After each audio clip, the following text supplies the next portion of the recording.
Guys, it's Courtney here from SUV Campers. Today we're going to be talking about the GT Mega. First thing I'm going to do is throw over to our friends. Joe is going to show you how easily these camper trailers open.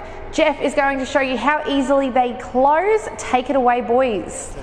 Okay, what we're going to do today is we're going to simply open a Ford file camper trailer. It's as easy as this, guys. So what you do is you come to the front, you disengage your winch, you can have that in the neutral position, and then basically you walk around to the back of your camper trailer. You've got 4 catches on your camper trailer. You've got 2 at the back and 2 on each side, 1 on each side. So basically all you do is release a corner catch on each side first. They're your safety ones. And then basically I'll put my elbow on the corner of the camper and I'll release the first camp latch on this side here. All I'm doing is just holding a bit of weight down here to let the latch, take a bit of load off the latch. And then I'll come to this side here, I'll do the same. I'll put my elbow on the corner. I'll just take the weight off the latch, lift that off and just let the camper lid go. By doing that, it just makes the lid go up a lot easier. I'll then come to the front. All you do is just, you can basically 2 fingers just wind that lid straight over. It'll just wind over as easy as that. So as quick as you wind it, as quick as it'll open up. It doesn't get any easier than this. I'll wind it all the way down.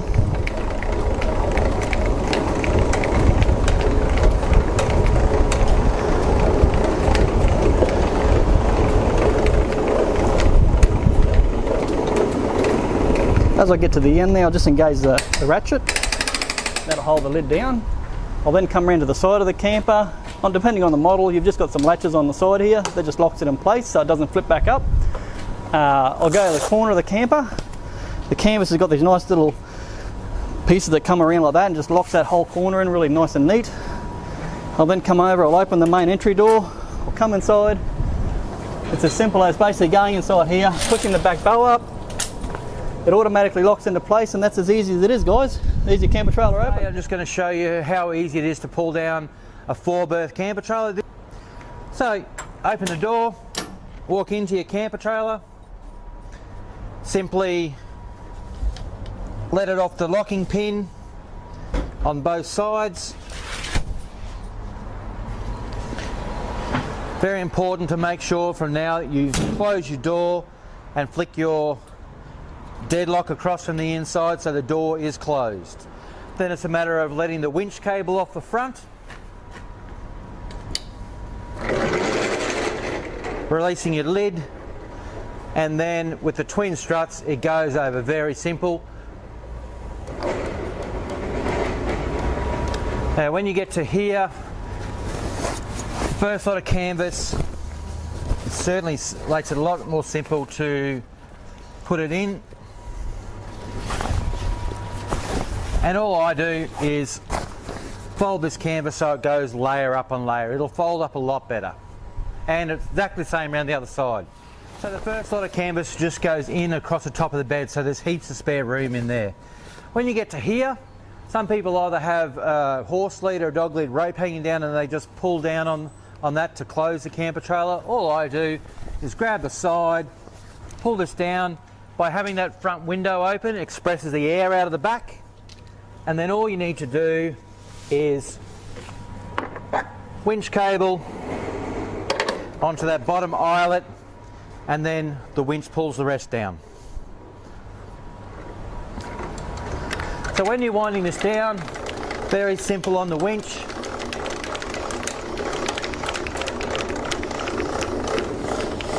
The first place I stop to do a tuck in is when the winch cable itself hits these middle ribs, and that's where you do your first tuck in from. So push it all over towards the centre. And the same around this side. Then just down on your winch cable again until the winch cable is hitting this front rib of the camper trailer, and that's where you do your final tuck in of all your canvas.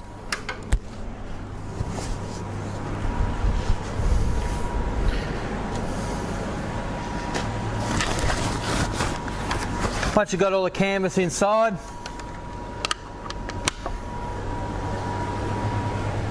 you can either winch it down a little bit more from the front or just pull it down until you get your over centre latch on here. Use that as a lever to put the back one on and simply pull down both the levers at the same time. Now the reason SUV campers are so quick and so easy to open is because of these double gas struts here. So this assists with the opening and closing of the camper trailer. Alrighty, now the lid of SUV campers actually has a double rubber automotive seal around it. So you can see one seal there and then a second one at the back here. Now the reason we put two seals on is actually as an added method of dust and water protection. So when you're traveling along, the camper's bouncing around, you're four-wheel driving, it might be flexing a little bit, one of the seals may lift, and this is where the other seal will come into play. So if one of the seals lifts, you've still got a backup seal there to stop any dust and water from getting inside the camper. Now the tropical roof on SUV campers is that little bit that you can see above the main roof of the camper there. It's made out of the same canvas as the trailer itself. So it's a 16-ounce canvas and there's no need to manually extend that pole. So the tropical roof just opens and closes with the camper trailer as normal. There's nothing more you need to do. Now all the external doors on SUV campers are flush mounted for improved weatherproofing. So that means that when it rains, 90% of the water is just going to run straight off of the side of the camper, and the rubber seals inside only have to catch that 10%. One of the top features about SUV campers is the Australian design swing door and steps. Now other companies actually bolt the steps to the back of the doors so the door drops down and then you walk up your steps to get inside. But with the SUVs, all you do is open your door, climb up inside and shut the door behind you. There's also a deadlock on the inside and it locks with a key as well. Around the front you've got a gas bottle storage box that holds two 4.5 kilo gas bottles, full storage box in the middle, and on the left hand side you can see the two jerry can holders there, as well as the mesh stone guard. On the door directly opposite the pantry, you'll see the positive pressure system. So what this is, it's a 12-volt fan with a filter in it. So when you're traveling along the dirt roads, all you do is push this button here to turn it on. It'll push positive air throughout the camper trailer so no dust gets in. Now SUV campers come with two water tanks. So you've got one underneath the camper here, that's 100 litres. It's also your main tank. So when you have a shower or you are washing your dishes, this is where the water's going to come from.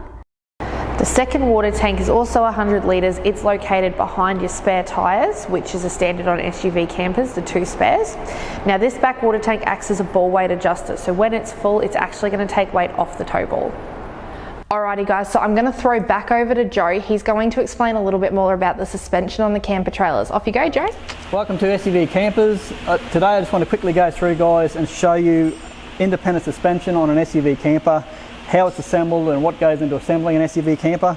Underneath, this is really important for you guys that want to get out in the bush and want to make it there and back without having any trouble. We sort of take it to the next level, we think, when it comes to putting a suspension in a camper trailer and making sure it's going to stay in there. With the new suspension arms we've got out at the present time, the Series 4 suspension arms, we've got Series 3, Series 2 and the original suspension arms out there, all going gangbusters. This one here in particular is the Series 4. You can see it's all been reinforced along the sides of the suspension arms. These are all 6mm thick suspension arm box section around here. They're all 6mm wall thickness. You've got 16mm wall thickness steel collar tubes on the end here, and then your nylon 6 bushes go inside that again with a crush tube. So from here, once that suspension arm's actually fitted into your camper trailer like this with your coil and your shockeys, everything, all your bolts, nuts are always Loctite in here. We don't leave anything to chance, so we make sure everything's Loctite on it if it's getting bolted together. From here you've got your complete hub and stub assembly, which is this. That's your bolt-on stub that's actually fitted inside your hub and your brake assembly. Every camper trailer that SUV camper trailer puts out at the present time has the option to carry a spare stub, and which is one of these. This can be carried on your camper trailer. We've actually got a space on every trailer now that you can actually bolt this on with a spare set of bolts. So if you ever did get into trouble and something drastically went wrong, you hit a culvert or you hit a cliff or whatever, and you did do some damage to your suspension, one of the main key points that you don't want happening is your stub breaking off here, which I've never seen one of these break off, but it can possibly happen, or you damage this thread. So once you damage that thread, if you're in the middle of the sticks and you have got nothing to fix that, this is where your spare stub comes into handy. So you've got the ability to carry one of these on board if you're going up to the top where there's no services available to get yourself out of trouble. It's definitely a good piece of gear to have on board. But you can see with the amount of work we put into our camper trailers and what we do here, we don't take chances with this sort of gear. Once they bolt that stub onto there, it's wheel aligned. Again, everything's Loctited. Your wheel nuts are torqued to the correct pressures for the trailer, and basically from there you're ready to go. But with SUV campers, we don't leave it the chance. That was awesome. Thanks so much, Joe. Now, SUV campers pride themselves on using what's called a true tear weight system. Now, that means that when we take our camper trailers over the weighbridge, we make sure that the mattresses are in them, the couches, all the annexes, walls, poles, everything like that is in it, so we can give you the most accurate tear weight possible. Alrighty guys, so this is your pantry. Now before I go into too much detail about all of this, I want to show you the support legs. Now these actually magnetically attach to the front box here. So you can see magnetically attaches. So all you do, pull them down onto the ground and then adjust them to the height you need them to go to. Now the support legs are designed to support the weight of anything that's in the pantry. They're also going to stabilize it. So if you lean on it or anything like that, it's not going to drop because you've got those legs there holding it. Alright, let's get into the storage on this thing. Now the first thing you've got is this box here. Now it folds up and over like that, so you can use it for storage of your bulkier items like tins of spaghetti, taller items. You have one small compartment here, and then down the back here you have a compartment that's actually quite deep, so you can put your frying pans and stuff like that in there.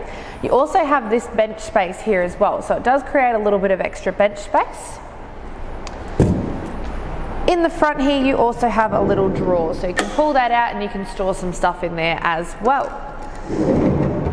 Next to that you have these 3 carpeted drawers, so they just pull out. You can store whatever you want to in those, but they are carpeted, so you can put things like plates and cups in there if you don't have anywhere else to store them. At the back here you have the capacity to put up to a 95 litre Evercool fridge freezer, which is what we've got in here at the moment, and you can purchase them as an additional extra if you wanted to. And then around the other side you can see we've got the fold down bench as well, so you can use that for prepping, plating, or eating off of if you wanted to. Now this is that bench I was talking about. When you pack your pantry away, all you do is fold it back up, and there's these little over center catches, one at this end, one at the far end, and you just lock them in and slide it away. In place, you've also got this little latch here just behind your pantry. Now what that does is it actually locks your pantry in place. So if someone was to lean on your pantry, it won't slide back in, or if you're parked on a bit of a hill, anything like that, it'll stop the pantry from sliding back inside the compartment. Moving on to the kitchen now, and I'll start by showing you this extended bench space. Now the extended bench space is perfect for plating, prepping, just giving yourself a little bit of extra space to get your stuff done when you're cooking. You've got a 4-burner gas stove here, all AGA approved. Directly below that, fully lined cutlery drawer, so you can keep that stocked at all times with your knives, forks, everything like that. You've got your stainless steel dish rack as well, so once you've done your dishes you can put them up there to dry. Sink and sink access underneath here, so you can store your hoses and stuff like that. Now that sink is hot and cold water as well, so if you purchase your hot water system as an additional extra, you can hook it up so that you get hot and cold water out of the sink. Alright, so I'm going to bring you in for a bit of a closer look at the stove. It is all AGA approved, and you can see we've got these foam covers over the burners. It's just a bit of protection for them. Every burner also has its own automatic ignition. Now the way to ignite it, you just pick the burner that you want to use, you just push down, you'll hear the click, click, click, just like a gas stove at home. Give it a 1/4 of a turn anti-clockwise and that will ignite your flame. Now that is the highest point of the flame, so if you want a low flame, just keep turning anti-clockwise till you get the flame that you want. Same thing if you want to go higher, just turn clockwise until you get to where you want it to go. Now every burner also has a flame safe on it. So what the flame safe does is it protects you if the flame gets blown out for any reason. Once you're done cooking though, just give it a 1/4 of a turn clockwise and that will turn the flame off. Now you can see it is quite a big stove, and the reason we do that is because we want you to be able to cook pretty much anything when you go away camping. Now one of the best things about camping is going fishing, going crabbing, everything like that. So we put the big stove in there so that if you do go crabbing and you want to boil those crabs up for dinner, you can put your pot on, you can boil your water nice and easily, put your crabs in and have your delicious seafood dinner. Campers, today we're just going to give you a bit of a run through on this fantastic new Air Annex and how to set it up and how to put it on. So the Air Annex comes in 2 bags. The first bag has the whole Air Annex assembly, and the second bag has all the sidewall pieces, draft skirt, flooring, touring awning that goes on that lower flap, and it's even got a manual hand pump for the kids. In today's lesson we are going to be using the electric pump. Plug it in, push a button, away you go.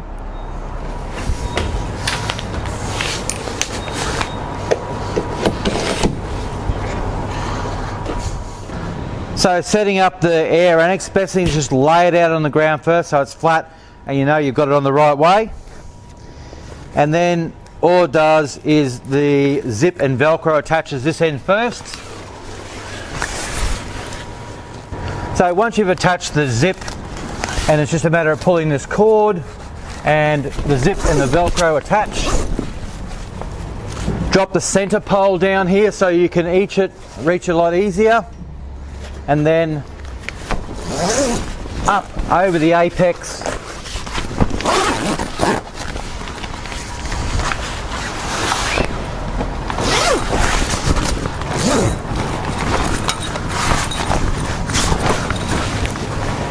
And then just tie it off on this very end. Okay, so from here, once you've got it zipped on, just make sure you've got your valve stem screwed in and firm. Undo the outer cap, and that's where your electric pump plugs into.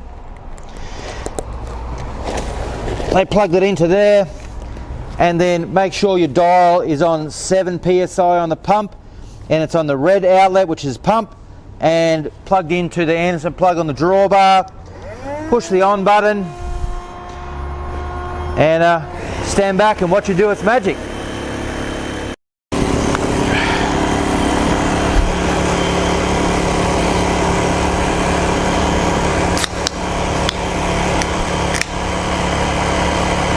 Now this is what I call camping.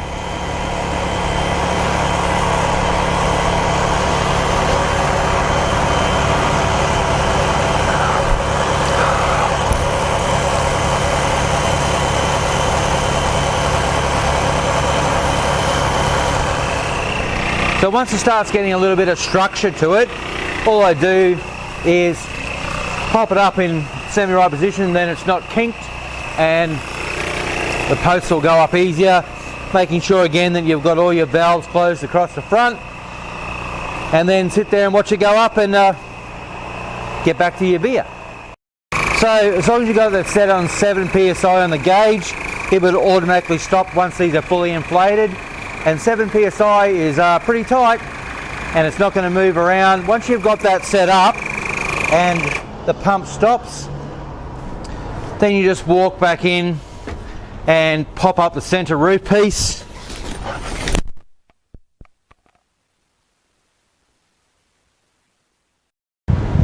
So once you've pegged down the front pods so they don't creep out, you can put up all the sidewall pieces if you like. So that's the other bag. So each individual one has its own sidewall piece. There's another one that goes here.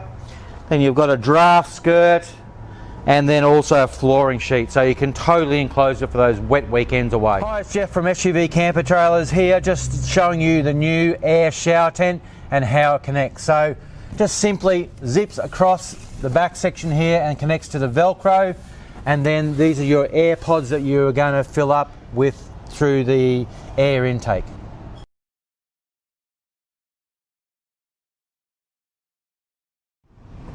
So your 12 volt Air Annex pump that connects to your shower, plug it into your Anderson plug, 7 psi on your pump, plug it into one of the intake ports, and then hit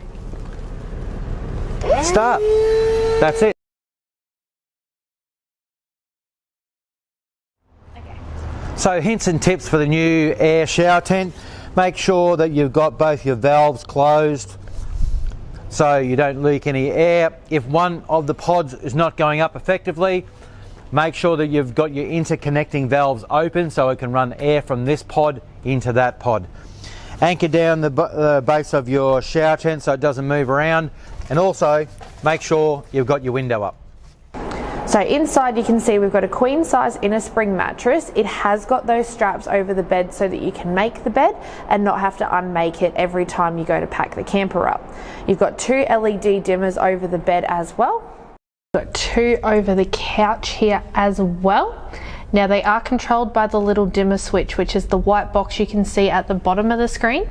And to turn it up, all you do is go up, and you see they can get quite bright.